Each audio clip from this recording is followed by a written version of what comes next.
તાજેતરમાં યુજીસી પાસેથી માન્યતા પ્રાપ્ત કરીને ઓટોનોમસ બનેલી અમદાવાદ શહેરની સેન્ટ ઝેવિયર્સ કોલેજના સત્તાધીશોને જાણે ઓટોનોમસ થવાનો ઘમંડ આવી ગયો હોય તેવું લાગી રહ્યું છે, જેના પગલે આજે તેમણે વિદ્યાર્થીઓ સાથે ગેરવર્તણૂક કરતા મામલો બીચક્યો હતો અને મામલાને થાળે પાડવા માટે ગુજરાત યુનિવર્સિટી પોલીસને બોલાવવાની ફરજ પડી હતી. ગુજરાત યુનિવર્સિટી વિસ્તારમાં આવેલી સેન્ટ ઝેવિયર્સ કોલેજમાં હાલ એડમિશન પ્રોસેસ ચાલી રહી છે, જેમાં વિદ્યાર્થી નેતાઓને કોલેજના પ્રિન્સિપાલ દ્વારા ગેરવર્તણૂક ભર્યું વર્તન થતું હોવાની ફરિયાદ મળી હતી, જે પગલે એનએસયુઆઈના વિદ્યાર્થી નેતાઓ કોલેજમાં એડમિશન પ્રોસેસની જાણકારી મેળવવા માટે પ્રિન્સિપલના કેબિનમાં પહોંચ્યા હતા, જ્યાં કોલેજના પ્રિન્સિપાલે વિદ્યાર્થી નેતાઓને ગેટ આઉટ કહીને મારવાની ધમકી આપતા મામલો બીચક્યો હતો, જેમાં બંને પક્ષોએ સામસામે ફરિયાદ કરતા પોલીસ કોલેજ ખાતે દોડી આવી હતી.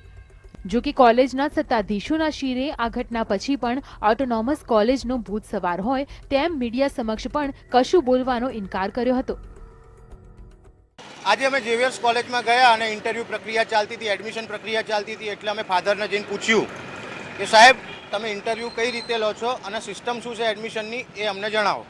એટલે સાહેબ કે આ ઓટોનોમસ બોડી છે, આ કોલેજ અમે મન ફાવે કરીશું, હું ફાધર છું, આ મારી કોલેજ છે, જસ્ટ ગેટ આઉટ.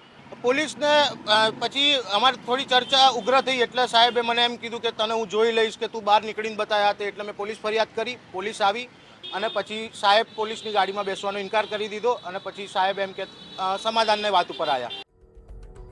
ઓટોનોમસ કોલેજમાં એડમિશન પ્રક્રિયા કોલેજના સત્તાધીશો દ્વારા કરવામાં આવતી હોય છે, ત્યારે એનએસયુઆઈના વિદ્યાર્થી નેતાઓનો આક્ષેપ છે કે કોલેજમાં નબળા વિદ્યાર્થીઓને ઊંચું ડોનેશન લઈને પ્રવેશ આપવામાં આવે છે, જ્યારે ઊંચી ટકાવારીવાળા વિદ્યાર્થીઓને ડોનેશન વિના એડમિશન આપવામાં આવતું નથી, જેના ખુલાસામાં કોલેજના સત્તાધીશોએ મૌન રહેવાનું જ યોગ્ય ગણ્યું હતું. ત્યારે કોલેજના સત્તાધીશોના આ મૌનનું કારણ તો તમે સમજી ગયા હશો. કેમેરામેન મીત ભટ્ટ સાથે પ્રતીક જાદવ, GSTV, અમદાવાદ.